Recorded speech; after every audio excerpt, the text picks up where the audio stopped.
It's showtime, folks. Welcome in Chase and Big Joe, 1025, 1063, the game here on this Monday. He is Big Joe Dubin. I'm Chase McCabe, Dr. Kern, Nick Frazier on the ones and twos. Hope you're having a great start to your day. What's up, JoJo? I had to look over there and see if that was you in studio. Hell, see if it was me in studio. I know. I Long. feel like I just said right before we went on there, I don't think I've done a show from this studio in like 3 weeks. That is correct. 3 weeks and 4 days, I believe. Oh, you got a little countdown. I did. I had a little countdown in my brain. It was like the day before the 4th of July. It was a while ago. Yeah, and then I did a hit with Jared last week that I came in here and I was like, man, I haven't been in here in a while. But yeah, so yeah, welcome back. I've either been on vacation or we've been on the road or whatever. Right. Well, my screensaver on my phone is Dr. Crane. So well, that's good. That's cute. That's flattering. Never far out of my mind. So you're right there. It's always. I do know that I came back from vacation. Dr. Crane's got a little edge about him, and I like it. It's good. I can bring more of that if you'd like. New haircut, maybe. Well, no, I can get a haircut today, actually. Oh, nice. Okay. Mom. Yep. She actually went out to breakfast this morning with a friend. So. Good.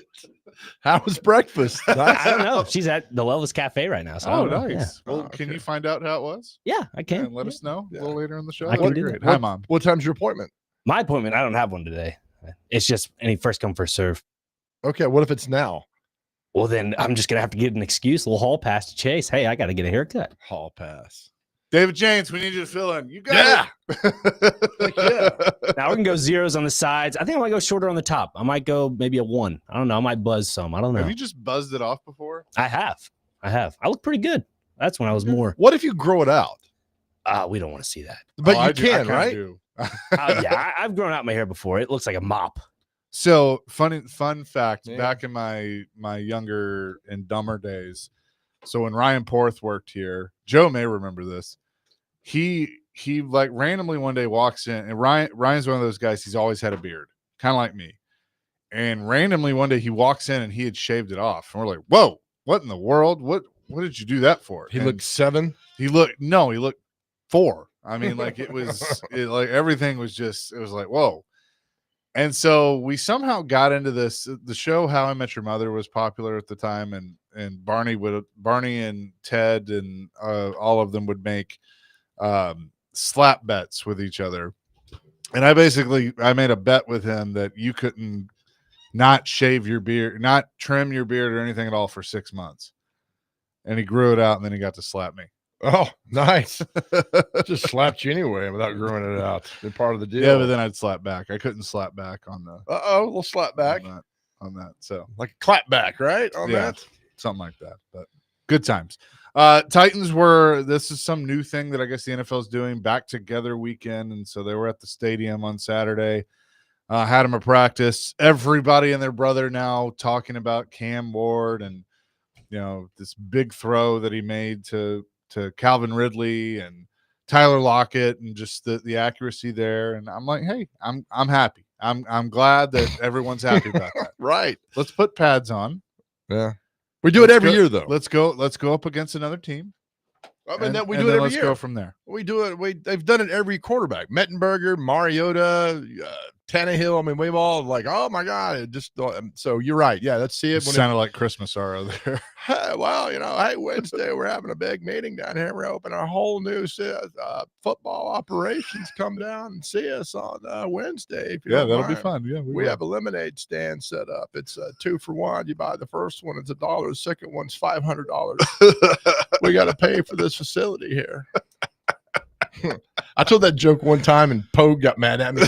He said, "They're listening down there." I said, if they're offended by the lemonade stand joke, they're listening and they're laughing their butts off. Right. I mean, I can't help that. That's something else. Yeah, Cam, I mean, look, I saw the video. It looked great, all that stuff. That's what we saw, the pro day we saw at Miami. And then we get the text in the afternoon that Traylon Burks has broken his collarbone. And then what's the character in the movie with Bruce Willis? It's Samuel L. Jackson, where Invincible or something, where he gets the train wreck. Unbreakable. Thank you. And everybody dies but him. He doesn't get, because he's made of something weird. It's an M. Night Shyamalan movie. And I'm thinking, man, that's kind of this guy's fate. I mean, he just can't see. Remember, he caught a pass at the ground against the Steelers, had a concussion, out forever. Now he gets a broken collarbone. You feel for the guy, but there's some point you say it's not going to happen. Let's move on. Yeah, It stinks because here's the deal: like all indications are that any type of dealings that we've had with him, he's a good kid. Like you want him to succeed, and how he came into the league, it was unfair expectations. It was a tough situation for him to be in, having to be the guy that was drafted right after they traded AJ Brown. So immediately everybody's like, oh, he's got to be AJ Brown, even though he's not AJ Brown. And that was really unfair to put those expectations on him. But the no fair league, that's what it is. And he just from the start, he wasn't in shape when he came in, had the asthma stuff. He can't stay healthy. Yep, all of it. And it's just some of it's not his fault. It's just really bad luck. But at the end of the day, I was skeptical if he was going to make this team or not, because like it kind of looked like the team had moved on from him. They brought in Tyler Lockett. They drafted 2 guys in the 4th round, and they signed the new quarterback's favorite receiver from college as an undrafted free agent. So the odds were stacked against him anyway to make the team. And now everybody's like, well, just cut him. The money's guaranteed. So just throw him on IR, keep him on IR for the year, and then let him go. I was reading somewhere, and I don't know the particulars, but because he's already practiced in camp, they can't put him in a certain spot on the injured reserve, but they can put him on this spot over here where he gets paid and everything else. So it's tragic. I mean, you hate it for the guy, but some things aren't meant to be.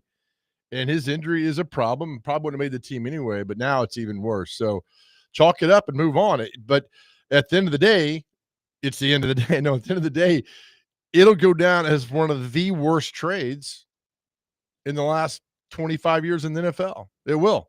Yep. It's just, I just don't know.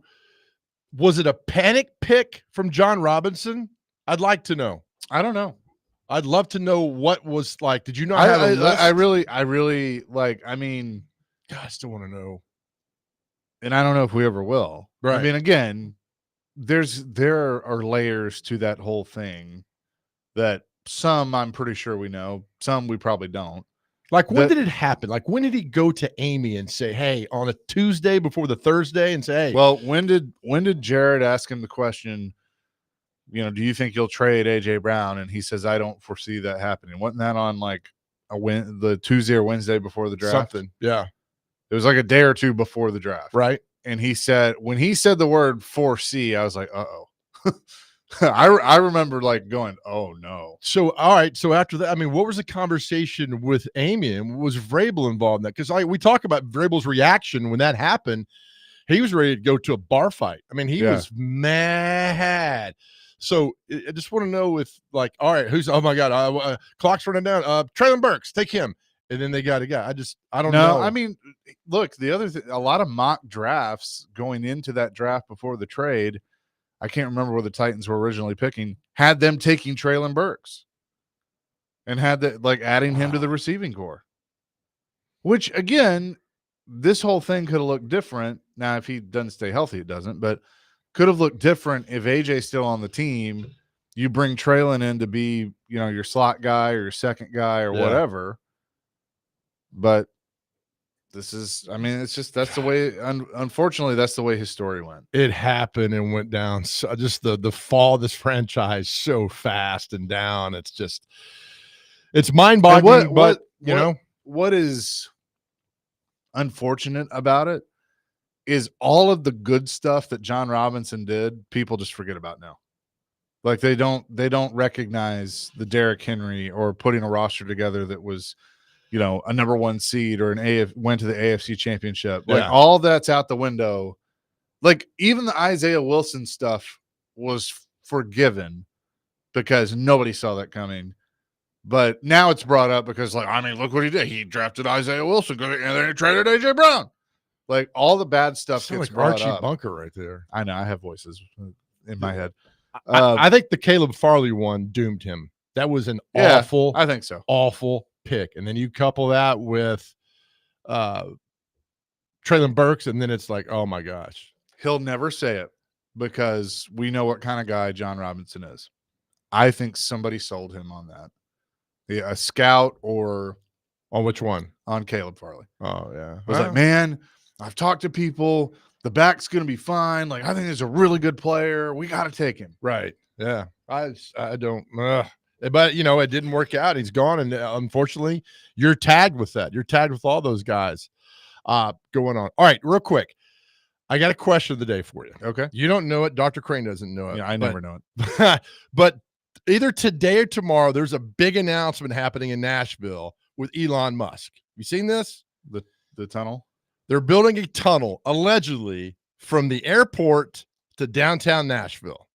Right? So basically right down this road. Right down this road. They're building a tunnel that's going to go from the Nashville airport to downtown Nashville. We need to know the name. What would you name this tunnel? Because remember, they did this in Boston. It's called the Big Dig. And there were all these nicknames for 99%, which we can't reveal on the air in Boston. Well, I wasn't sure where you were going. Because it was it's like, well, it's only cost us $2 billion. It cost them like $6 billion, where they put all the interstates underground and put like a green space on top. It's beautiful now, but it took forever. But I need it. And Elon Musk's drilling company is called Boring. It's like Boring BOR, like boring, like, like all of our dates, boring.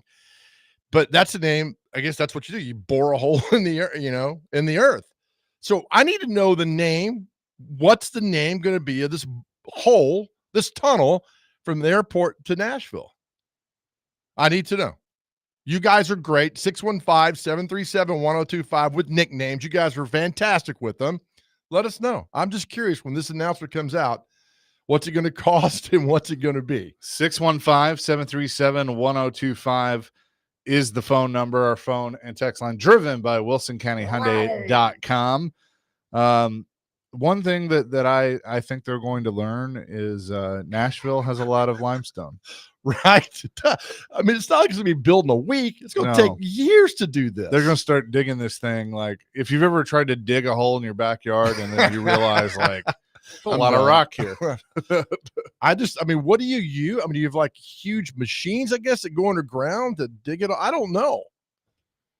Right? The underground back door. I don't know. Why? Easy. Easy, pal. Family show. It's underground. 615-737-1025 is Chasing Big Joe on this Monday, and Fishgren from the Borchetta Bourbon Music City Grand Prix will join us at 9:30, and Brett Kern at 10 o'clock here on 102.5 The Game.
Oh, Suzuki. Ichiro. I love Ichiro.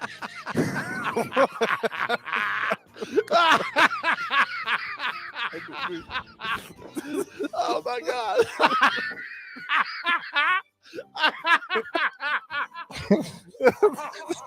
Then we lost Joe. I have not heard you laugh that hard in a very long time. Dr. Crane, why did you play that? Ichiro Suzuki was inducted into the Pro Baseball Hall of Fame this past weekend. This is a Love it. pro What is that? Ichiro show. It is. I know the National Baseball Hall of Fame. Whatever, national, professional. Give it to him. Come on, Dr. Crane. We expect excellence on this show. Well, Ichiro expects excellence out of you. Ichiro. Yeah. You say his name perfectly. I'm telling you, this is a pro Ichiro show. He's our number one fan. I love I got to see him play one time. He was with the Marlins, like it might have been his last year at Turner Field. They're playing the Braves. He comes in as a pinch hitter in like the 7th or 8th inning and hits a home run. I'm like, I can say I saw Ichiro hit a home run. The last year of the Marlins. Oh man, it's kind of one more year. He played with them for a couple of years. Did he? Yeah. Was he with the Yankees too? Or no? That sounds right. Mariners to I just those guys play up in Seattle. I know he asked Randy Johnson to use his number, and he did. Yankees from 12 to 14. The Marlins 15-17, then he went back to the Mariners to end his career. How long it wasn't his last year? How long was he with Seattle the first time? 01 to 12. Gosh, okay. It's just when they play in Seattle, that's the one city that you see less of Major League Baseball players because it's Seattle. I know the Angels and the Padres. I get that, but it's not like Seattle's on TV all the time. Yeah, that's a shame. Right. And it's crazy that the Mariners have never been to the World Series. Never. Nope. And those teams in the 90s, A-Rod, Griffey, nothing. It's crazy, man. Jay Buhner. Randy Johnson. Yeah. 615-737-1025. Our question of the day, a couple of names for the tunnel have come in. The Ryan Tunnyhill Tunnel. I love it, man. Okay. I'm going to read this one. Okay. Because of how they have set it up. Being named after former Nashville Mayor Bill Boner. Yes. the boring Boner Tunnel. The direct shot. Oh, man. I love that. 8970 says the NFL's retired veterans highway since they all come here to retire. 8739 the Catfish Hole. Oh, yes. That's a good one. The Nash Hole. Yes. Gator Teb, the Bachelorette Beltway. Oh, these are great. The Nash Hole. And the Bachelorette Beltway, okay. 4097, the Vale Trail and the Glitter Gullet. Those are great, man. The Broadway Blackout. But where does the tunnel dump out? I mean, where would you dump it out of? That's a great question. I mean, you get to bore a hole. There's got to be a place where Okay, so here's my question on what other cities have these? California definitely does. Well, it's a state, but I think Los Angeles specifically. Okay, yeah, right, yeah. Are there like emergency exits? Like, what happens if? It's a great question because only Teslas go in them, right? Right. I don't know. I think that's right. I don't think like you or I don't think we could just drive our car in. Yeah, I think it's Tesla. Yeah. The Vegas have it? That's what Ian was just saying. Vegas. Yeah, I haven't done it in Vegas yet. Yeah.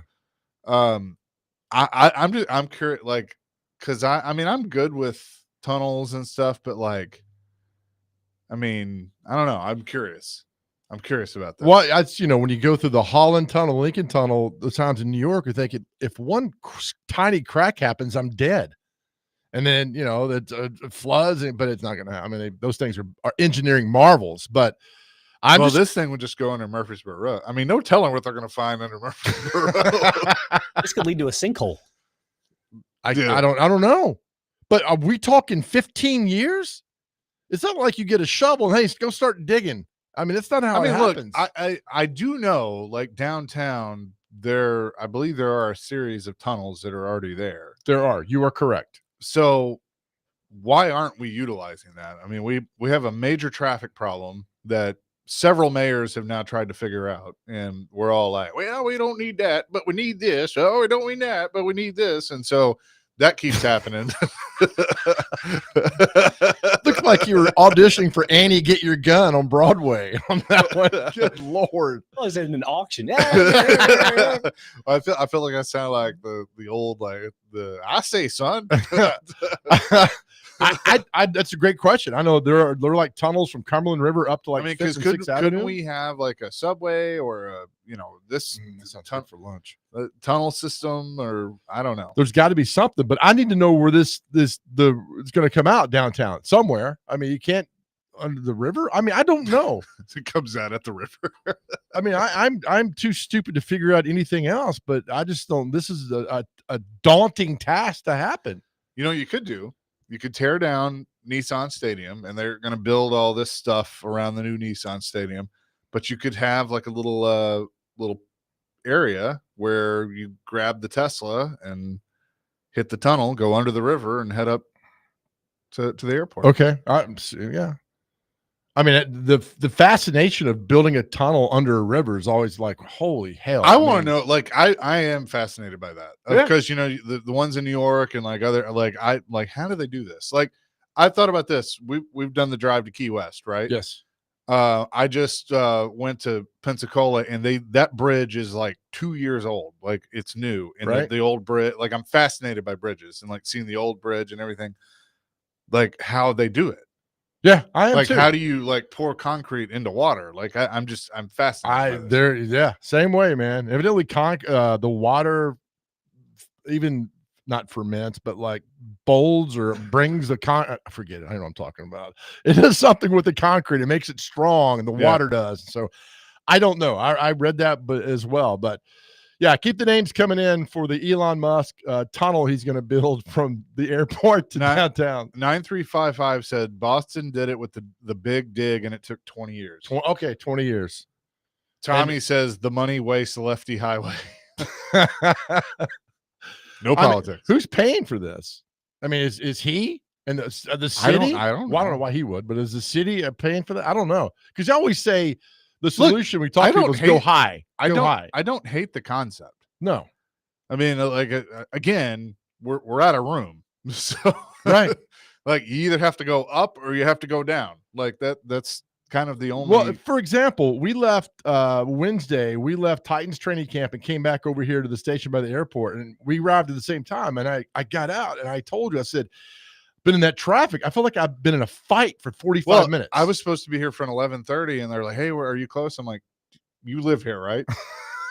Yeah, right. Like, yeah, I'm 2 minutes away, but I'll be there in 10. It takes forever. I mean, it's just how it is. So, speaking of traffic and going fast, that's what's going to happen at the Nashville Super Speedway a month from now with the Bruschetta Bourbon Music City Grand Prix.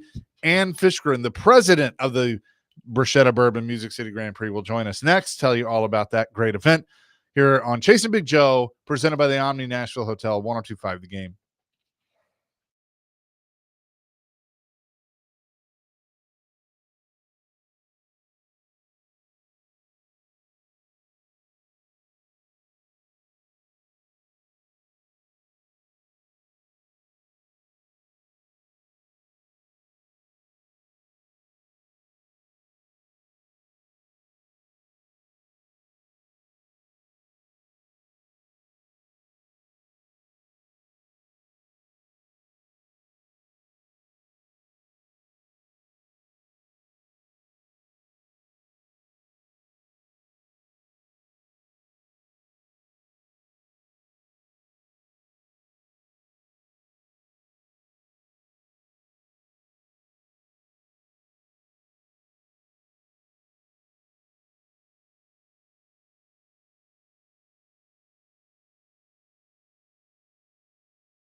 Chasing Big Joe, 102.5, the game on this Monday. Coming up August 30th through the 31st at the Nashville Super Speedway. We love the Nashville Super Speedway.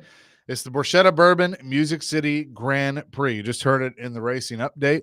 We bring in the president of the Music City Grand Prix, Ann Fishgren, who is on the line with us. Ann, good morning. How the heck are you? Good morning. I am great. How are you guys doing? We are fantastic. A little over a month away. It's going to be here, a weekend of racing at the Nashville Super Speedway for the Borchetta Bourbon Music City Grand Prix. Do you have Alex Palou's trophy ready to go? Because I feel like that's where it's going at this point. What an amazing year this guy has had. Holy moly. He is climbing the charts rather quickly to be winning the most races in a season very fast. He's in pretty good company with some Unsers and a Foyt and a Mario Andretti for sure. Whenever I see a dominant performance like that, really in any sport, people are like, well, I mean, he wins all the time. Like, is that entertaining? To me, it is, because it's so historic of what he's done this year. Yeah. And I mean, he's such a talented driver. I've seen him, the last few years and en route to another championship. So I think that's a big draw for people to come out and see him, at Nashville Super Speedway coming up in just a month or so. We would love to have stronger competition for that championship race, because we are the championship race, not only for the NTT IndyCar Series, but also for Indy Next by Firestone. And we would love to have that competition, a good draw for people to come and see that fight on the racetrack. We still have the fight, right? It is still a race, so we'll still have a podium, first, second, and third place with the race itself. But you're right. There's something so magical this year that hasn't happened in so many years, where he's just dominating, and you should want to come and see this greatness that is Alex Palou. We're talking to Ann Fishgren, the president of the Borchetta Bourbon Music City Grand Prix. Do we have to take a class to properly pronounce this, Ann? It is a mouthful, but it's an exciting mouthful. We couldn't do it without Borchetta Bourbon. Absolutely. And thank you so much for the New Garden event. I had a great time with you on the radio. You're so knowledgeable. You taught me so much about everything. And it's funny. We're like, hey, we're less than 2 months out. Now the clock is ticking down there. How's the excitement level about this great event? Because when you mentioned to me that it was the last race of the season, that makes it even more special. I think it does as well. We're 34 days from race day, which I don't know if that's good or bad that I'm counting, but the team is excited. We have so many fun things coming up this week and next week and the following week to announce to all of our customers amazing reasons to come out and buy a ticket and join us. We can't wait for what Race Week has to offer, and we're just excited to get those cars on the racetrack yet again here in Nashville. We talk about this race and all the Grand Prix. It's such a family event. And when you mention what the ticket prices are for kids, I mean, it's a no-brainer to go, because it's affordable and it's fun. And it's not something you see every day in your backyard, the Grand Prix coming to your town. Absolutely not. Kids under $12 are only $10 for the weekend with an adult ticket. Tickets for adults are as low as $50. We have offers on our website, special offers for through GovX for military, firefighters, EMTs, EMS members. We have discounts and rates for college students, specifically just starting at $30. There's so many opportunities and special ways for you to find the right price and the right ticket that makes sense for you to come out and join us. Absolutely. And with the accessibility for those that go out there, we saw Joseph stay an hour and a half and sign autographs for people, but all the drivers do that, don't they? They do. So on Sunday, August 31st at 9:30, I think we're announcing this later today, so secret little special treat right here. Drivers will have a full hour autograph session in our fan zone, free of charge. First come, first serve, 1 hour at 9:30 in the morning, right before right after gates open. Yes, you can meet your favorite drivers. Ann Fishgren is with us from the Borchetta Bourbon Music City Grand Prix. Again, the weekend tickets start at just $85. Indy Next is very exciting. And for people that don't know what that is, it's a chance to see the stars of tomorrow in the NTT IndyCar Series. So I know that people definitely want to come check that race out. Absolutely. So Saturday and Sunday are full of on-track activity. We'll have practice and qualifying for both series on Saturday, and then both races are Sunday. So whether you want that weekend ticket, like you said, Joe, for $85, again, 12 and under are $10, but Sunday only, your ticket's $50. That's the best rate we can do and the best price to get you out here to see those cars up close and personal. Yeah, and the qualifying sessions are fun too, because I mean, you're seeing the strategy really come into play and try and get the most speed out of these cars to get a really good starting position. Absolutely. You know, I think the teams are going to want Hello somewhere in the back, but they're still fighting for that pole position for their race on Saturday, for the race on Sunday, and still trying to make the podium for that race on Sunday. Even if the championship is clinched or not, there is still a race to focus on and still a first place trophy to go home with. All right. How can people go get their tickets? Go to musiccitygp.com. We can't wait to have you out at the racetrack with us. That is the perfect way to do it. musiccitygp.com. And we'll be talking to you more before the weekend. 34 days, you just said it, until the Bruschetta Bourbon Music City Grand Prix at the Nashville Super Speedway. Thanks so much for doing this. Thank you. Have a great day. You too. Ann Fishgren joining us, the president of the Bruschetta Bourbon Music City Grand Prix. And look, this is a fun event. The racing, the IndyCar racing is fun out at the Nashville Super Speedway. Yeah. It's cool that the NTT IndyCar Series has brought their championship weekend now two years in a row out to the Nashville Super Speedway. So definitely go check it out. I mean, again, we've become a racing city with everything that goes on with the Super Speedway and NASCAR and IndyCar and then the fairgrounds. You can always check out some good racing. So the dude that you brought up, he's killing Alex it. Pillow. Yeah. Well, they've raced 14 races this year. He's won 8 of them. Why is he so good? He's awesome. He's on a really good team. They have just dominated. I mean, it hadn't been there's been a few races where he's put himself there at the end and been able to win, but most of these he's dominated. He won the Indy 500 this year. I mean, he's just a very, very talented driver. Can I ask a really stupid question? Of course you can.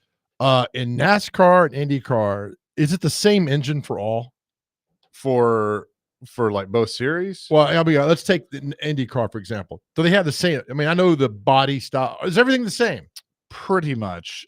You do have in IndyCar, you have 2 manufacturers. You have Chevrolet and Honda. In NASCAR, you have 3 manufacturers, soon to be 4. In Chevrolet, Ford, Toyota, Dodge is going to come back to the trucks next year and then should be back in Cup by 2027. Nice. Basically, yes. I mean, you have different the manufacturers are building those engines. Like in NASCAR, I think there's only 4 engine builders now in the Cup Series, where it used to be each team built their own engine. So how do you pass anybody if you're all the same horsepower, same everything? They're putting it more in the driver's hands, and it's all about what little millimeter can you get advantage on the car.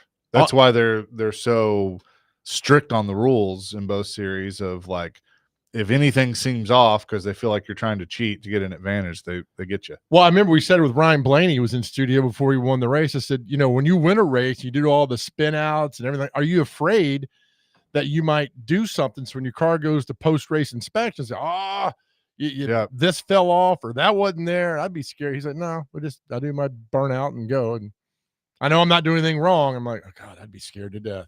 Yeah. I mean, some of the stories that like the old timers tell about, like Dale Jr. one time was talking about his Daytona, when he won the Daytona 500 in 2004. That car, I think, had won the Pepsi 400 in 01, a bunch of races at Talladega. And he's talking to, I think, Tony Uri Jr. about it. And he goes, man, that car was so cheated up. and it's right. Like, I mean, that's kind of how it was. Yeah. Darrell Waltrip called it the fudging. You weren't cheating. You were fudging a little bit. I'm sure they all. I mean, you had to. Like now it's a lot harder to do. Well, I'm sure. But I mean, there were different things. Like I got told a story by somebody one time. Davey Allison unloaded at Talladega. They tried to unload with an aluminum body, which was lighter than sheet metal, And NASCAR looked right at it and was like, What's They went up to it with a magnet and it fell off. the what's a great Ricky Bobby line? I mean, if you ain't cheating, you ain't trying. Is that the line from the movie? Well, No? Eddie Guerrero said that. Oh, maybe that's what it was. I You're believe not- it's if you ain't first, you're last. Yeah, that's his line. Who says if you ain't cheating, you ain't trying? Eddie Guerrero. Oh, and who is he? He was a wrestler. He is no longer with Oh, us. okay. All right. Yeah. He had the great his was great. So he had two things that he would do. If somebody tried to put, like, he was wrestling Kurt Angle one time who did the ankle lock. So when the ref wasn't looking and Kurt wasn't looking, he undid the laces on his boots. And so Kurt goes to put him in the ankle lock and he just slips his foot out of his boot and then kicks him and gets the win. The best one is the ref would have his back turned. Damn it, why is his back turned? He would bring a chair in, Right? And as the refs turn it around, he would throw the chair to the opponent. Then the opponent's there holding the chair, and Eddie would fall down like he got hit and to get the guy disqualified. It was the best. These refs got to pay attention more. They in really, wrestling. they really do. I mean, your focus should be in the ring, not outside the ring. And as Byron pointed out on the text line, tires are what wins a race. Quoting Days of Thunder, his way, my way. But you're only allowed to change tires NASCAR like twice. No, it's more than that now. But you do have a limited set of tires. Firestone for Indy and Goodyear for NASCAR. You do have a limited number of tires now. Used to, you could have as many as you wanted, but they're watching cost. They're trying. Basically, what they tried to do is make it more of a fair game for the smaller teams that don't have as much money. Okay. Which is fine. NASCAR has hard tires and soft tires like F1. Yes. Yes, on some tracks. That's kind of a newer thing that they brought in. But like IndyCar and F1 have that. I like the softer tire for short tracks. I think that's helped.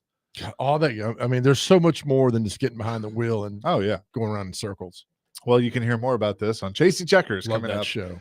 Wednesday at 6. Maybe you could add the Boring Company as a sponsor to Chasing Checkers. We'll see. We might work on that. You're going to read that one Elon text? You want me to do it now?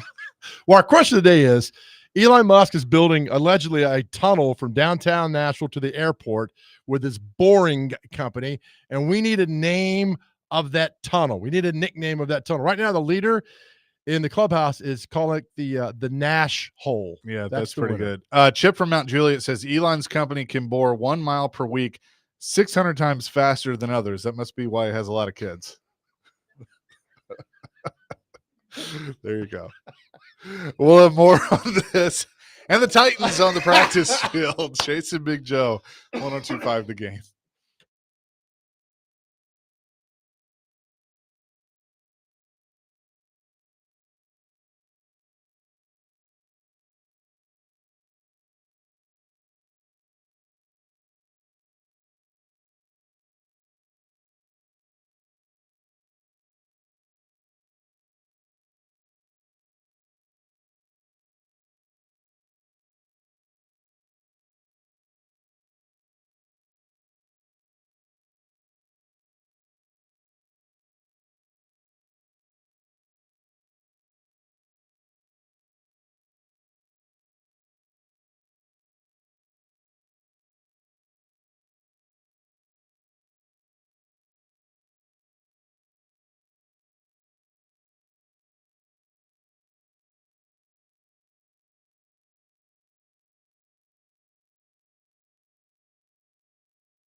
The late great Eddie Guerrero, one of the best of all time. Chasing Big Joe, 102.5 The Game on this Monday. Titans will be back on the practice field publicly tomorrow. I'm sure they're doing some things today. We'll be out there at St. Thomas, Ascension St. Thomas Sports Park tomorrow and Wednesday. We'll when do they put the pads on? Is that Wednesday or tomorrow? Maybe tomorrow, because they're going really early tomorrow. Tomorrow. Earlier. Yeah, Callahan's speaking at like 7:50, I believe. Good luck with that. I always, I'm not trying to be negative and pick on him, but I don't understand speaking before practice. Thank you. Don't major league managers do that too? Yeah. But I mean, they don't really practice in baseball. I mean, batting practice, but yeah, no, but the manager will speak before and after a game. I don't know. I don't understand the whole speaking before practice, because you're asking about the previous day and then nobody cares. Stuff, yeah, I get it. I understand it. It's almost as worthless as offering up position coaches for the most part. Yeah. I don't know. Does he just think it gives him time if something happens in practice, or it gives him time to review the film, or is that what his I don't know. Nobody ever did it before. Yeah. So I remember one year Fisher had practice during the season. He was starting practice from 1 to 3 during the week. And then I'll never forget, because we did the Jeff Fisher coaches show, and he was like, I think I made a mistake there. And I was like, oh, why are you talking to me? He said, because it's after lunch. Because they were sluggish.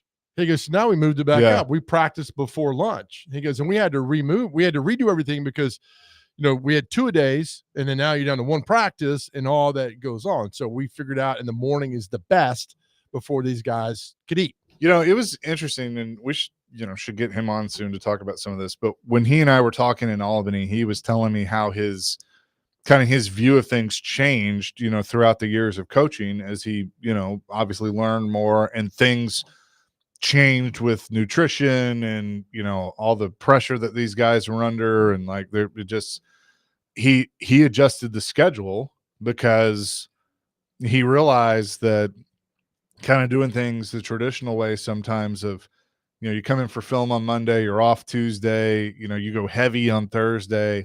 Like, it was wearing the guys out, so they kind of shifted some of the schedule around. And I think you're seeing that throughout the league, that you just got to get to know your team and the situation. They also became massively soft. Well, the players, and I've heard Derek talk about this before, the players negotiated less practice time. Yeah. And that, to me, really hurt the product. Absolutely did. I understand some of the rationale behind it, but you can tell that these guys aren't practicing very much. No. What blew my mind was when Auburn came here from Music City Bowl, and we had a thing with Hugh Freeze, and he talked about tackling. He says, we haven't tackled since camp in August. And I didn't ask. I'm listening. I'm like, what did he just say? And I come to find out that a lot of these teams don't tackle. And I remember the Titans with Fisher would tackle during the week. Yeah. It's like, well, he might get in. And stop though. He might get injured. It's football. It's a violent sport. As we said, kissing your girlfriend's a contact sport. Football's a violent sport. It happens. So I think they got soft. And, Derek remembers the 2-a-days and 3-a-days. I remember 3-a-days in college because I was part of the special teams. You have morning practice, evening practice, and then you go out for an hour for special teams. Like, why am I here? But I look back now, I miss all that. We talked to Chris Sanders. I miss all that stuff. Now they're on the field for an hour and 15 minutes. If that, it's something. It's crazy. That is the way of the world in the NFL. Do you ever go read the Titans mailbag on the Titans website with Jim Wyatt? Sometimes. Great question. So I'm laughing because somebody asked about Lloyd Cushenberry, but they spelled his name Cussenberry. But are we talking about that enough, that he's on the PUP list, right? And we kind of figured he was going to be, that it was going to take him a little longer to get back in. But with this new offensive line, not having the starting center, Like, that kind of worries me a little bit. Well, the center makes all the calls usually. So I don't even know who is it. Corey Levin? Is this guy still on the team? Yeah, right now. Is he the center? Good Lord. I mean, Jim says Cushenberry is getting closer to returning, and he certainly does not deserve. Oh, I guess he was bashed and belittled in this. So he is. Hang on, I gotta read this because Jim's funny here. This is from Dennis Hoffman and Calicoa, Tennessee. He says, quote, "Hey Jim, this is my first time writing you with Will Levis, L'Jarius Sneed, and Cussenberry suddenly all having injuries reported just before the start of training camp. Mean anything of concern to you? Seems to me they just want a paycheck, but strung the Titans along till the last minute." Jim says none of these injuries are new. Yada yada yada. The biggest concern for me is Sneed. Blah blah blah. It keeps going on, and he says on Cushenberry, he suffered a serious injury playing football, and he's busted his butt for 9 months to get healthy. He's getting close. Loved you in Rain Man, by the way. Well done, Jimmy. Jim. Oh, that's funny. I mean, good. look, what was it, an Achilles? Yeah. Okay. Achilles. Yeah, go injure your Achilles. I want you to injure your Achilles and see how long it takes for you to get back.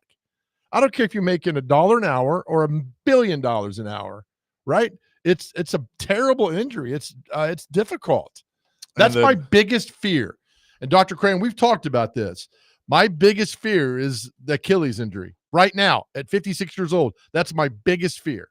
Always stretch. Yeah, but I'm not going to let it stop me from going to the gym and walking and everything else. I'm not going to stop it because it's like, oh, you win, but it's not easy. So these guys get injured, and ask Derek. I mean, he knows. I mean, you get injured, it hurts. What do you think about this text on our text line? Merrill in Mount Juliet says, Burks wouldn't have been hurt with pads on. Making diving catches without pads is ridiculous. He was just focused on making the play and proving himself, and it cost him dearly. Receivers should wear shoulder pads more frequently than the limited padded practices. It should be optional for receivers to wear shoulder pads for diving and laying out horizontal to make catches. I thought he got injured in the scrimmage. Was he wearing shoulder pads Saturday? No, there were no pads. Oh, he did. I think he did dive to try and make one. Well, that's a great text. Absolutely. It is. But like, here's the thing.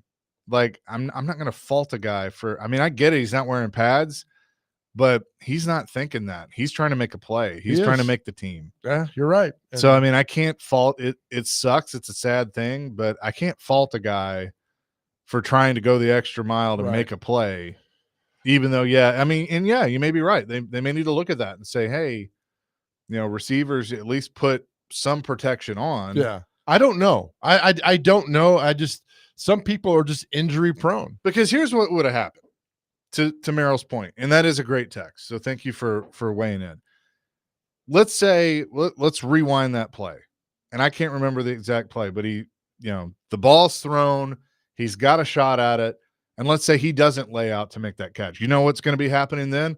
Well, why didn't he try to make that catch? I mean, he's just out there loafing. Yeah, you're right. He's not trying. Yeah, I mean, he's damned if he does, damned if you do, damned if you don't. Well, I mean, he made that catch at Steelers and he fell back and hit his head. I mean, falling backwards. It just happens. Trying to make a big play. I mean, you can't, that's the thing. The kid's gotten hurt a lot, but it's usually because he's trying to do something. He's trying to make a play. Yeah, you're exactly right. And it sucks because he's always gonna be labeled a first rounder because he's a first rounder, a first round bust, and it didn't make it out. Do we call him a bust because of the injuries? Yes. I don't. I'm 50-50 on he's that. A bust. It doesn't matter. He's a bust. So you think because of an injury you're a bust? Yep. Okay. It's part of the game, man. I'm the other way. I think injuries do not signify you a bust. But that's me. But there's a lot of people that are 50-50 on that. Had he not been injured, what kind of player would he have been? And he's a bust. 3337 says every time Burks catches the ball, he looks like DJ Jazzy Jeff when Uncle Phil throws him out the window. Oh, that's going deep in the archives. Coming up next, we will talk to former Titans punter Brett Kern, get his thoughts on training camp. To this point, it's Chase and Big Joe here on 102.5 The Game.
Hour number 2, Chase and Big Joe, 102.5 The Game on this Monday. Titans will be back on the field publicly tomorrow as they continue training camp at Ascension St. Thomas Sports Park. All of our training camp coverage is presented by Macero and 12 South and Parman Energy Group. We welcome to the show now forever Titans punter, Brett Kern. He joins us now. Hi, Brett. What's up? Good morning. I feel like we should welcome you to the show. I know. It's been a minute. It's been a little bit. It's been a minute, but good to be back. I want to start with the bad news. Traylon Burks breaks his collarbone on Saturday at the stadium. You know, we were just talking about it, you know, trying to make a play and, you know, obviously put himself in a position, you know, I think he was going to make this team, but, you know, to obviously get more playing time. You were there when all this went down and he was, you know, drafted. I think we can all agree he was brought in an unfair situation, but it is what it is. And that was he was drafted in the first round and basically brought in to replace A.J. Brown after he was traded. Right. It's never really worked. He's battled injury his whole career. I hate it because I think he's a good kid and I want to see him succeed, but I do think his time as a Titan might be coming to an end. Yeah, I mean, it's unfortunate because Traylon's a good kid, quiet kid, goes about his business. And, you know, to come in that situation, obviously, with the whole trade and AJ and kind of those expectations, you know, it's tough. But, you know, there's a sign in the training room at the Titans facility. It says the best ability is availability. And unfortunately for Traylon, you know, you're looking at playing in about 50% of the games that he could have possibly played in. And, you know, with one touchdown is just it's tough. The injury bug, it happens all across the league. It's not just Traylon. Like you see guys come in that are just extremely gifted athletes, very talented, and they just, for whatever reason, whether it breaks, you know, muscle tears, soft tissue issues, you know, concussions, it just ends their career short. And I'm not saying this is the end of Traylon's career. But I just think with the Titans not picking up his fifth-year option and just, like I said, not being able to be available just makes it tough. Does this open the door for, you know, somebody else like a Xavier Restrepo or an Oliver, one of those guys, to take his spot and make this team? Yeah, I mean, I think we talked about it. It might have been around the draft, actually, you know, when they drafted DK and Io Manor in the 4th round, and then all of a sudden – this wide receiver room becomes extremely crowded, right? And I think we chatted about potentially Traylon starting on the PUP list, and that obviously opening up a spot for one of these guys. You know, Oliver, even somebody like Mason Kinsley, you know, Restrepo, and I honestly like somebody like James Prochet, right, who's been in the league 7 years, who's a gifted punt returner and kick returner, right? And so, you know, if you kind of have your 5 guys, and Ridley, Lockett, DK, Io Manor, and you know, say Van Jefferson, right? And then now this opens up a spot for the 6th. And so I'll be interested to see which way they go. Training camp's important, but you know, these preseason games and these practices against other teams are probably more important. Talking to former Titans punter Brett Kern on the Chase and Big Joe show. Brett, we got this for you because we want you to have PTSD. 1 week we're going to stink, and this guy sucks, and then I suck. There you go. Well, that's one of the many clips you could probably play. Oh man, Probably not. Just wanted you to have that today. Have you laughed at some of the stuff that he said in New England of just like, because I hear it and I go, there he is, he's back. It's Rabelese, whatever language he speaks, and just how he talks, how he communicates, just gets right to the point. Doesn't really like many of the media members. Just he's a special individual who honestly knows a ton about football. And like I said, I've learned a lot from him over the years when he was coaching. But it just cracks me up. Oh, absolutely. All his isms. Oh, yeah, that's why we love. That's why we love it. We played that for you. Brett Kern's with us here on the Chase and Big Joe show. All right, we talk about Burks at practice, everything. You know, he probably wouldn't have made the team anyway, but it's a great story. Because of that, you know, it opens up opportunities for a guy. You read that quote about the best abilities, availability for a guy. Now the guys in that wide receiver room, although they hate it, they're like, all right, now we get to step up. So does that increase the competition more for these guys in that room, Brett? Yeah, I mean, it should. Obviously, depending on what they're looking for exactly in that spot. But I think the biggest thing is when I, you know, just listed off those 5 guys, right, of who will probably make the team. I think that 6th guy has to be a guy that can contribute heavily on your core four for special teams. You can't keep 6 receivers potentially and not have any of them really contribute on special teams, because then you're trying to find other areas, to kind of take those special team spots. And so, if you're going to keep 6, I'd say 1 for sure has to be a core 4, and maybe even 2 has to be a contributor on special teams. So as important as it is, to get that wide receiver spot, I think it's, for the offense, I think it's even more important. Whoever that 6th receiver is, if they keep 6, it has to be a core 4 guy. All right, we talk about competition. We went on the show last week when Will Levis was announced that he was not going to be available this year because of shoulder surgery, and it kind of, it probably let Callahan off the hook and everybody off the like, all right, we don't have to worry about him making the comments about all that. But the competition is still there now. I mean, Cam's going to be number 1. So your number 2 guy is kind of gone now. When you were fighting to be a punter in the league, when they brought somebody in, did you get mad? Did you question why, or you just go out and do your job? Yeah, I mean, I got mad. I got frustrated because I also knew, special teams, it's not like, when you go out for training camp, those guys, on offense and defense are running 60, 70, 80 plays per practice, right? And the whole, notion of Cam Ward and how is he doing, and, oh, he threw this pick and all that stuff, right? And you want to root for the defense, right? You also want to root for the offense, but it's very conflicting, right? of what you want.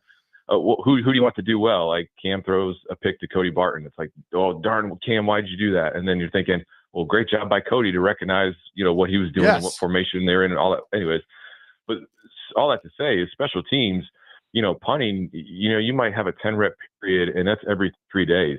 So you don't really get a ton of reps. And so I knew when somebody came in, like someone's going to be taking my reps. And so, I think I told you guys earlier on the show, I was like, okay, if this guy's April, I want to see how quickly I can beat him out and get him cut.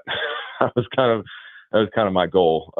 Just because I knew, when the time training camp came around or even preseason, it was like I knew some of my reps were going to be taken away, and I wanted all those to get ready for the season. And I'm just a competitor in general. Like I want to win, whether we're playing golf. I only maybe roll bowling if that's what it's called, bowling once a year. Like I still want to beat you in bowling. So ping pong, you name it, let's go. So, but yeah, I mean, it's frustrating, but it's a part of the business that they're always trying to go younger and cheaper, and that's just a part of how it goes. Brett Kern is with us here on the Chasing Big Joe show. So the Titans get Joey Sly to be their kicker this year. We know he's kicked 60 plus. I think he hit a 63-yarder last year for the Patriots. He boots a 66-yard field goal in practice on Saturday. Unreal, the boot that this guy has. Yeah, he's a big boy.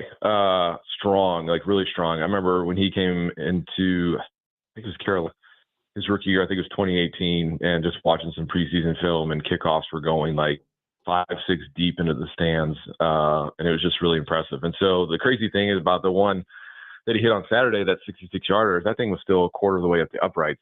Like legit, I think that thing was good from 70 to 71 if they did it in a game. So, he hit a 63-yarder last year. He hit a 61-yarder in 23, in Washington. So obviously the capabilities there to hit a long field goal. It's just a matter of if he gets, if the Titans are in that situation to end of the half, end of a game, obviously you don't want to try a 66-yarder, halfway through the first quarter if something happens and, he misses it. And then all of a sudden, the offense has a great field position start for their next drive. So, yeah, but that's definitely a nice asset to have, somebody with that kind of leg. Well, how much is that discussed? I mean, obviously, it's not going to be a regular thing like you just said, but, when you have a guy that has the big leg, I mean, is that something that's, discussed in meetings? Is it practiced regularly? Because, if it's the end of the game and that's the only play you have left, like you just said, knowing that you have that available to you has to be a good thing.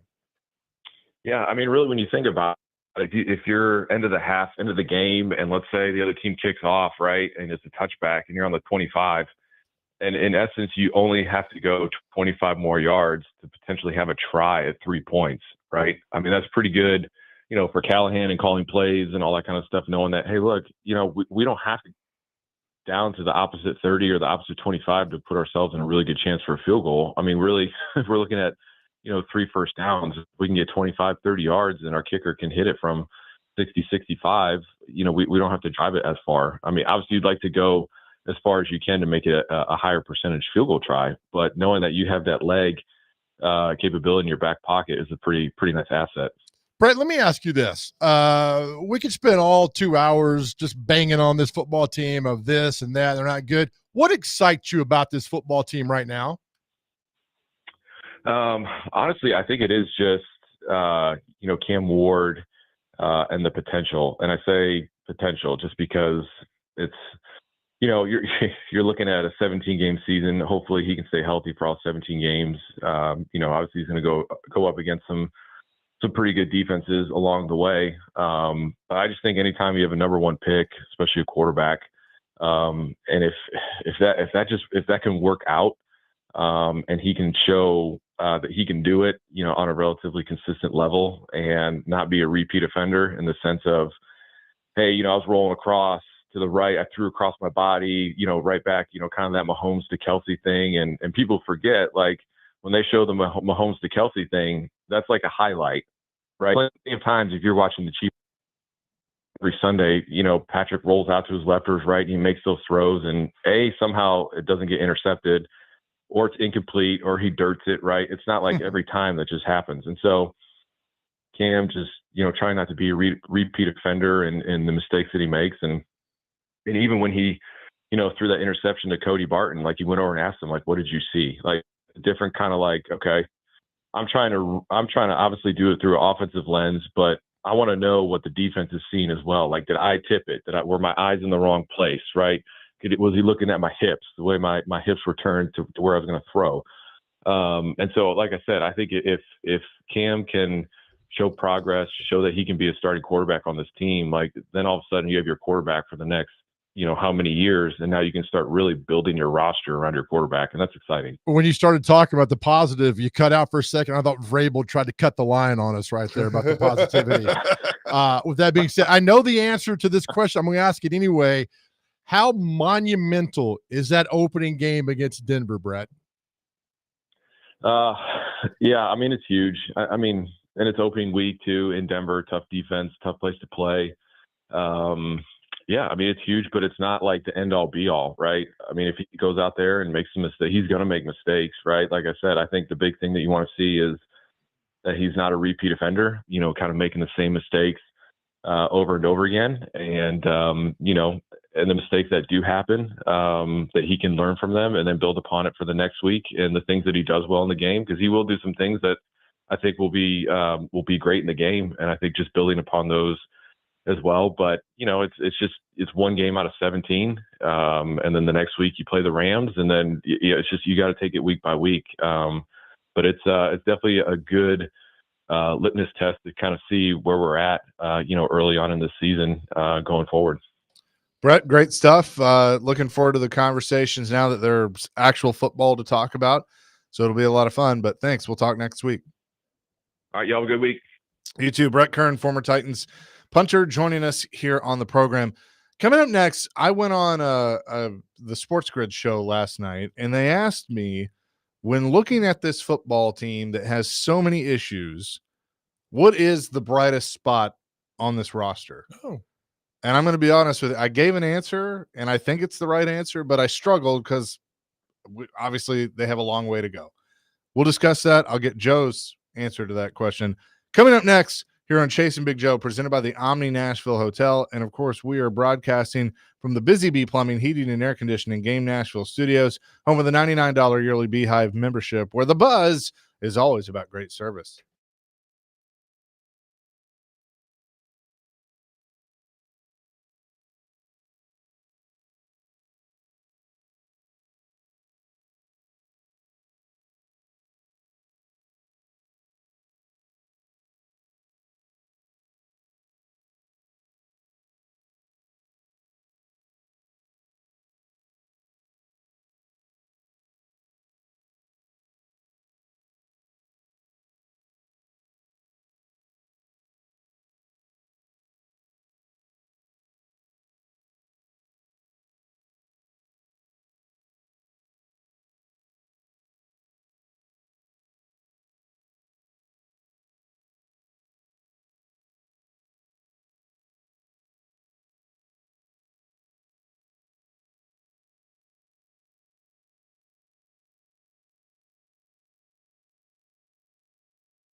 This fall, live at the Pinnacle at Nashville Yards, Tim McGraw will perform at Trentec's Rock the Cradle. This event is sure to be a great time celebrating a great cause.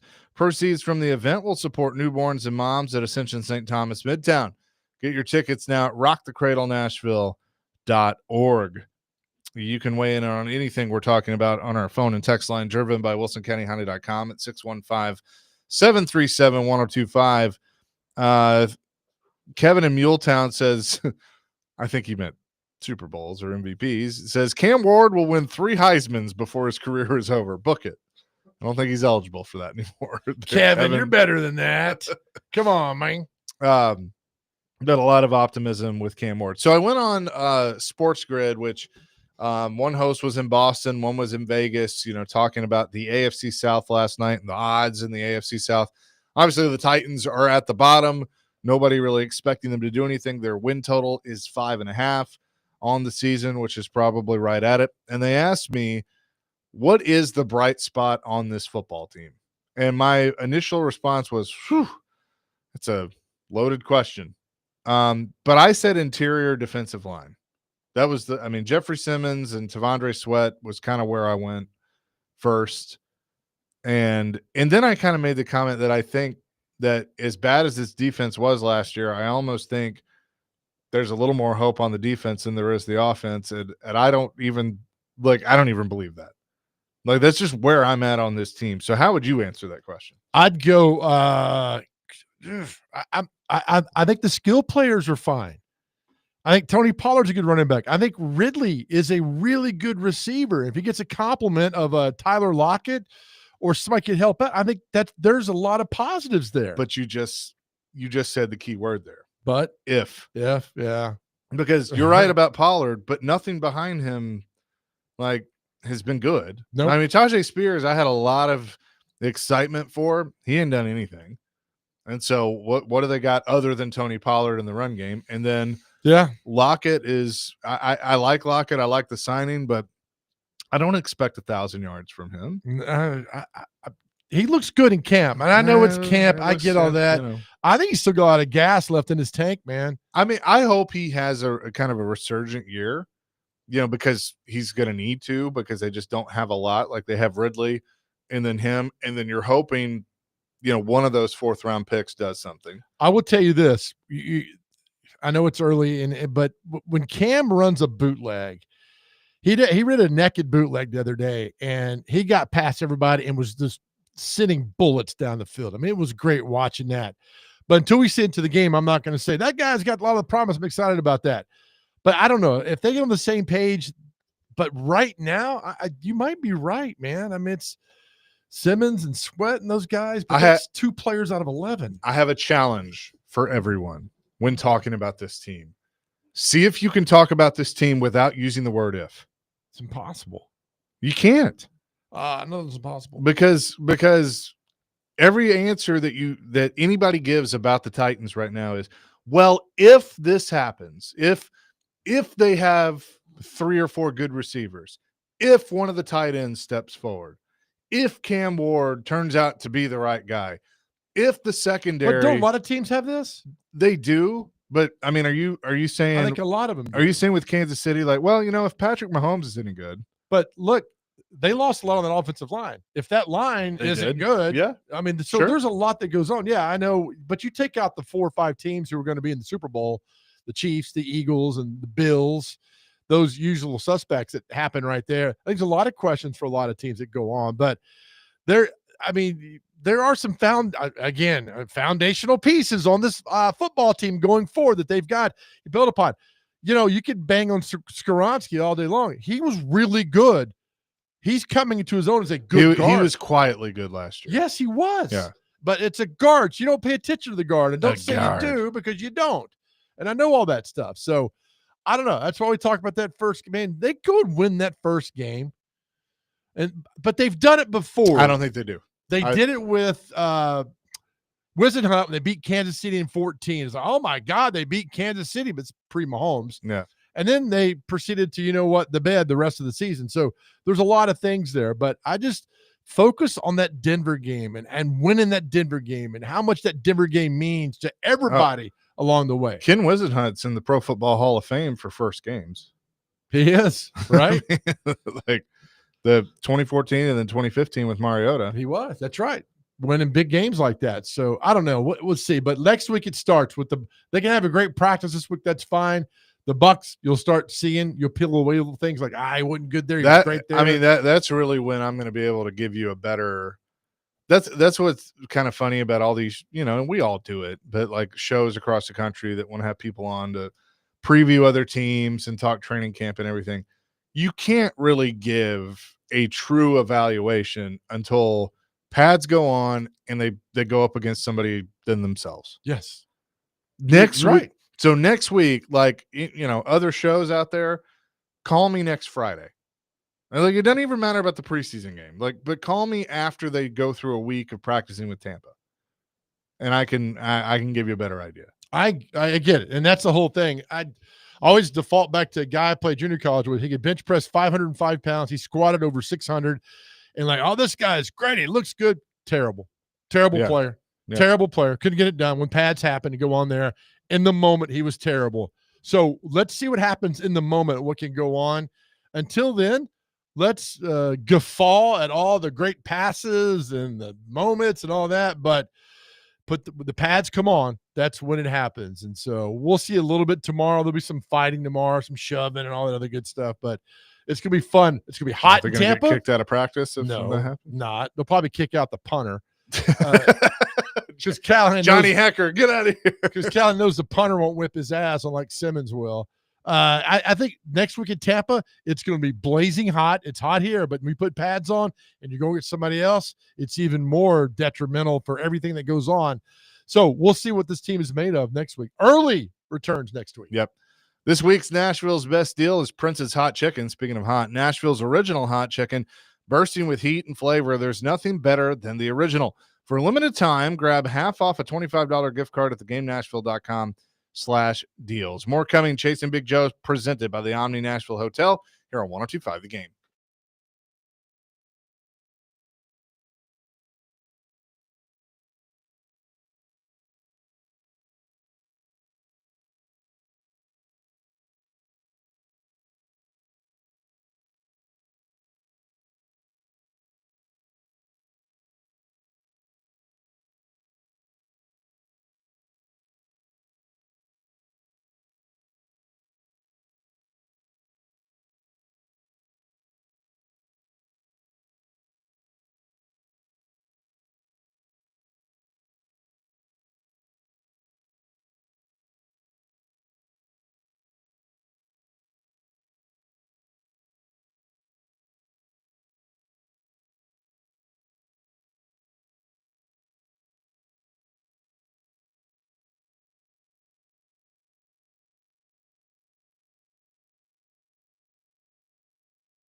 That was Brian Callahan on Saturday talking about the interactions between his quarterback and Jeffrey Simmons. Chasing Big Joe, 102.5 The Game. I think Brian Callahan starts every question or every response with, "That's been great." Yeah, and he does. That's been great. He's a positive guy. I want to bring something up, and again, I'm not trying to be negative necessarily. I love trash talking with the best of them on the football field. You know, Joe. I mean, like the defense and the offense chirping each other. That's great. Yeah. I have not heard a team through a week plus of training camp talk more about the trash talk than this team has. Oh, and yeah, I'm right. like, yeah, that's a good point. I don't care. Like, I'm glad y'all are trash talking. That's great. Right. How do the linebackers look? How's the pass rush? How's pass blocking going on? You know, like tell me about that. Like, Right. I don't. And again, I don't want to just pick on Jeffrey Simmons. I know he's a passionate guy, and I know he trash talks a lot, and that's fine. That's good. That chip on his shoulder, whatever. Cam Ward does it back. That's great. I feel like, you talk about every answer Brian Callahan gives is, well, it was really great. It was good. I feel like that's all I have heard from this team is like, yeah, a lot of trash talking today. He gives it back, talks a little smack. I don't care. No, I want to. Can somebody smack somebody? Like, can you tell me that? It's like a bar fight. The guy in the bar who doesn't say anything. Oh yeah. That's the guy you worry about.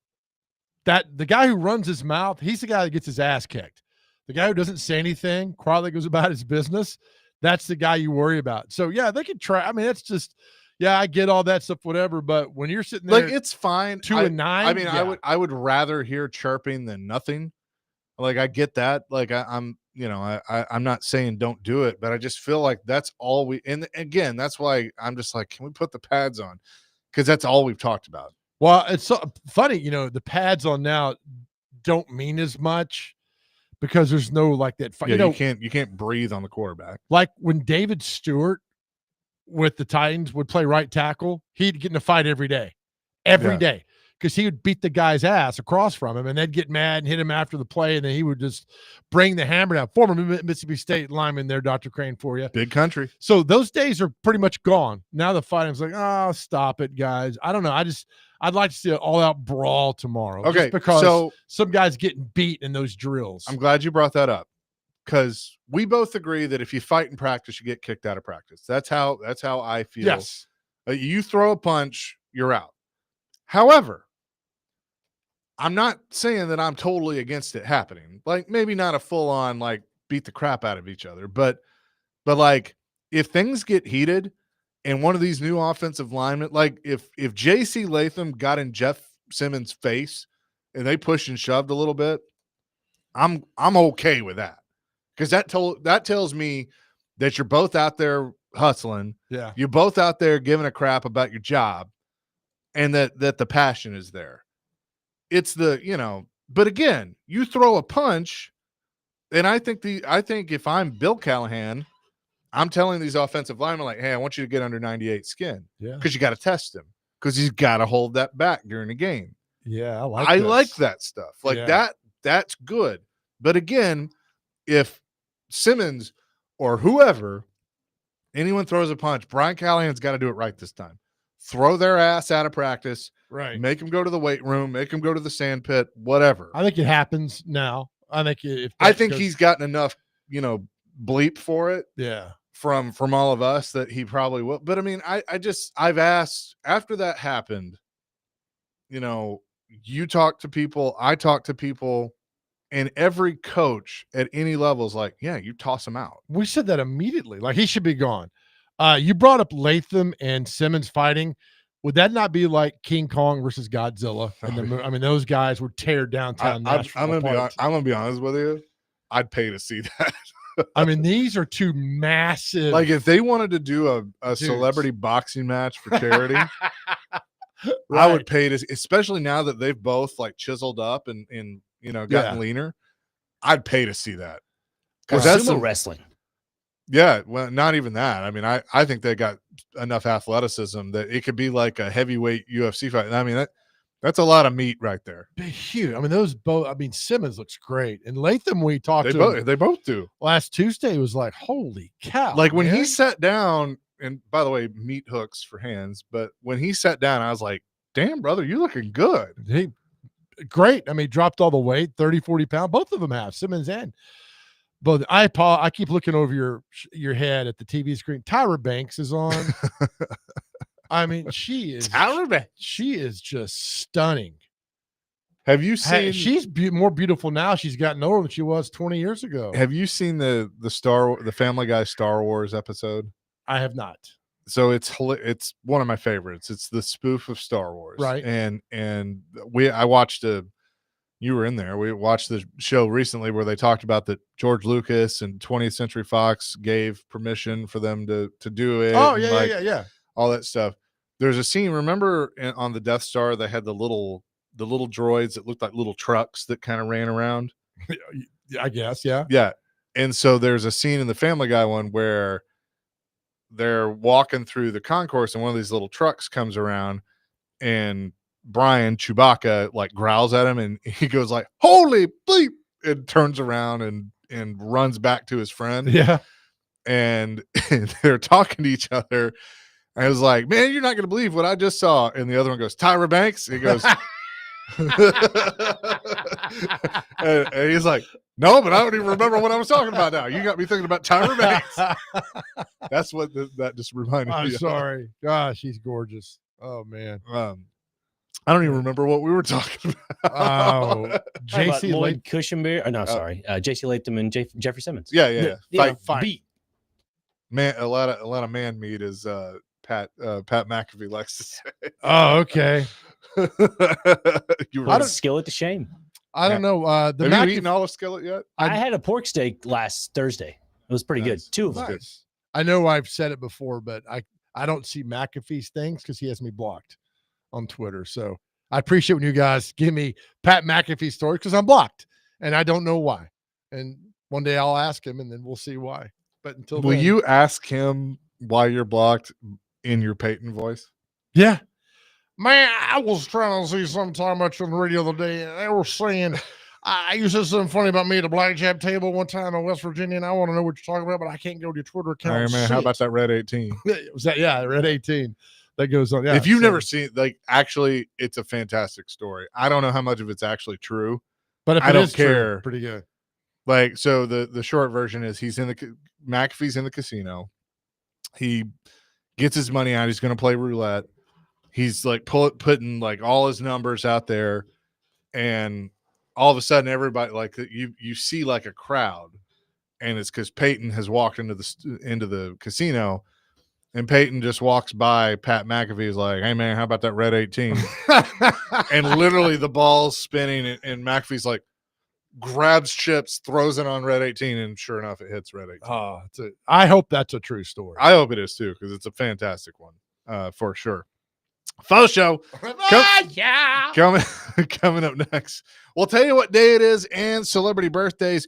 Join 1025 The Game at the Holiday Inn Nashville Airport this Sunday from 1 to 5 for the Dude Perfect inspired open house. We'll be on site giving away Dude Perfect tickets and Nashville Sounds family 4-packs, plus games, prizes, and body armor. Check it out this Sunday here on 1025 The Game.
1025 The Game and Souls for Souls have teamed up for a back-to-school fundraiser, Souls for the 615, to provide new shoes for kids experiencing homelessness in Nashville.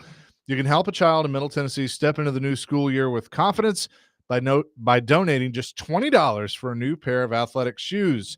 So we love this. For more information and to donate, visit thegamenashville.com/shoes. Souls for the 615 is sponsored by Macero and 12 South. Go check them out for handcrafted cocktails, bold plates, great happy hour, and elevated hospitality. Again, excited to work with Souls for Souls. Once again, we've done many things with them over the years and always enjoy it. $20 and get a kid a new pair of shoes. Love it. Who's it sponsored by? Macero and 12 South. Well, I don't remember sponsoring anything like that, but I'd love to help. Not kids. Macero. I'd love to help kids get some shoes and go back to school again. That'd be great. Ah, yes, indeed. We've had some fun today, and let's end it with, as we always do, what day is it and celebrity birthdays? Brought to you by Jarrett Companies, Inc. Their commercial plumbing and HVAC division covers all of refrigeration, service, and maintenance needs. JarrettCompaniesInc.com, above and beyond industry standards. All right, gentlemen. First on the list, we have World Nature Conservation Day. So shout out to the nature. National Hamburger Day. Not a hamburger guy. I like the cheese on there. Wait. Today's National Hamburger Day? Yeah. Oh, we should have been out in the boot somewhere. Still can be out in the boot, as you say. Best hamburger around? Big Mac. I thought he was going to name a local place. Okay. Go ahead. Buffalo Soldiers Day is today. National Milk Chocolate Day, if you like milk chocolate. National Soccer Day. Shout out to the soccer people. Hey, there you go. Where can we talk about soccer? Talking Couch Show. And, funny thing. Brett Kern, big listener. Is he? He's going to hop on as a guest. Cool, yeah. So, which is cool. National Run Water that by me next time. Well, it just happened randomly. Just kidding. I'm kidding. National Water Park Day is today. If you guys go to a water park, National I bet, Shores. you know who I bet loves water parks? David James. Oh, yeah. Oh, yeah, he does. I can see it. Big head nod there. World Hepatitis Day. Make sure you wash your hands. Don't want that. Nope. Especially at a water park, too. Hey, that's true. That's all we Oh, got. is that it? That's Okay, it. Sorry, all right. my bad. Why the dramatic pause? A pregnant pause. Yes. Why a Big Mac? Why not? I mean, it's good. I'm kidding. By the way, David James at a water park would be like when Homer got stuck at Mount Splashmore. We want to go to Mount Splashmore. We want to go to Mount Splashmore. How did he get to the front of the line? Oh, fire inspector. Yeah, fire Right. inspector. Fire coming through. I watched last night a very, I think, underrated episode of The Simpsons where Homer gets a gun. Some of the lines in that episode. Is that a recent one? No. I mean, it's first 10 seasons. Okay. But he lies to Marge twice. He opens his beer with a gun and like the NRA, he's in an NRA club with like Mo, Dr. Hibbert, and Krusty. And Krusty looks at him like, like guns are not used to open your beer. They're open to protect your family, your business, and to keep the King of England from pushing you around. Kick him out. It's so good. Any episode with Krusty making any kind of comment is a great episode. Oh, so good. All right, celebrity birthdays. Got to get these within 2 on each side of their birthday year. First birthday is the guy who created Garfield, Jim Davis. How old is Jim Davis? 82. 85. 80. Jim Davis divorced his first wife because she was allergic to cats. All right. Next up When you know that going in. Yeah, right. Sally Struthers. How old is Sally Struthers? From All in the Family. Archie's daughter. 77. 80. 78. Chasers up 2-0. Continues his dominance from last week. The mom from Full House, Lori Loughlin, who didn't she go to jail for lying? To prison. She's Aunt Becky. Aunt Becky. 61. 58. 61 exactly. I know my 90s sitcoms. 4-0. All right, what about your 90s teenage shows? Elizabeth Berkley from Saved by the Bell.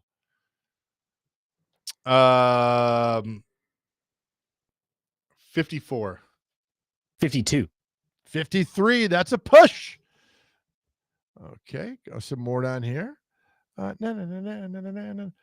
News anchor Scott Pelley. 67. 70. 68. 5-0. It's like the Globetrotters versus the Generals. Singer Afro Man. Elizabeth Berkley was in Showgirls. Lead actress. Was she? I Oh, didn't know yeah. that. I don't think I've ever seen that. You didn't miss much, but you missed something. Yeah.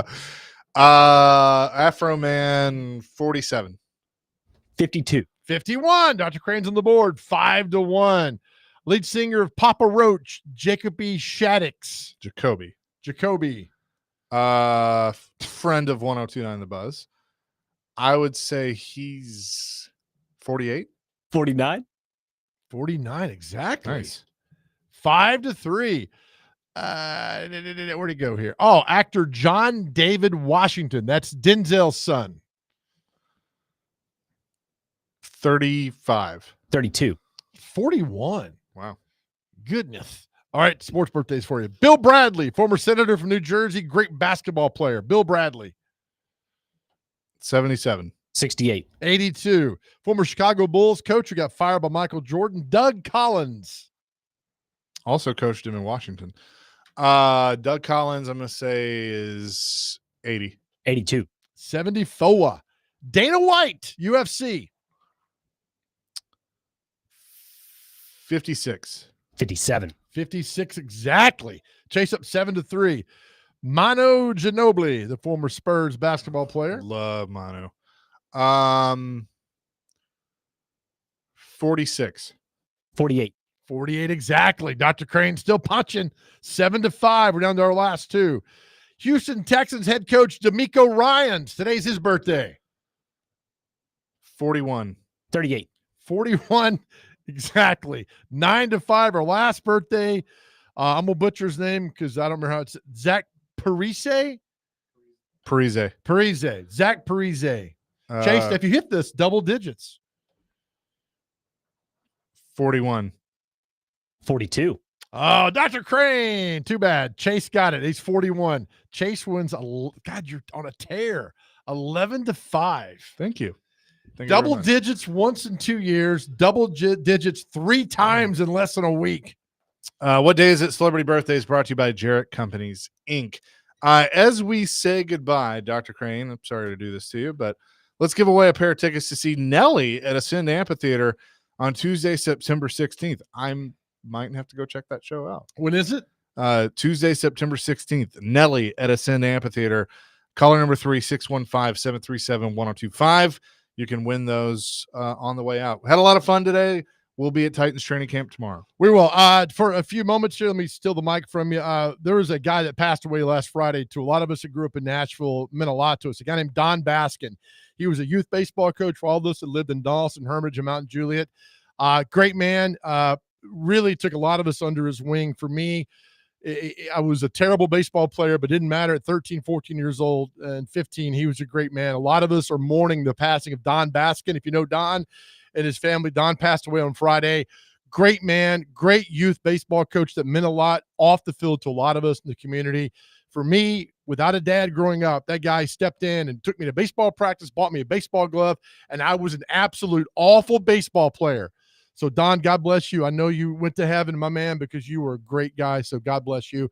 With that being said, to our guys out there, we always talk about this. If you're going through something, please talk to somebody. Please reach out and talk to somebody on your cell phone. You can dial 988 or text. We got some big news happening later this week. We're excited to tell you about our approach to men's mental health. And it's great. Thanks to all the guys who've reached out to us. Know that we love you. And it's a journey. Sometimes it's rough, but it's your journey. It's a beautiful journey. And we need you here on earth with us. We need you with us. So we know that we love you and want you to know that we love you. And more importantly, more than anything else, God loves you. Amen to that. Peace, love, rock and roll. DVD coming up next here on 102.5 The Game.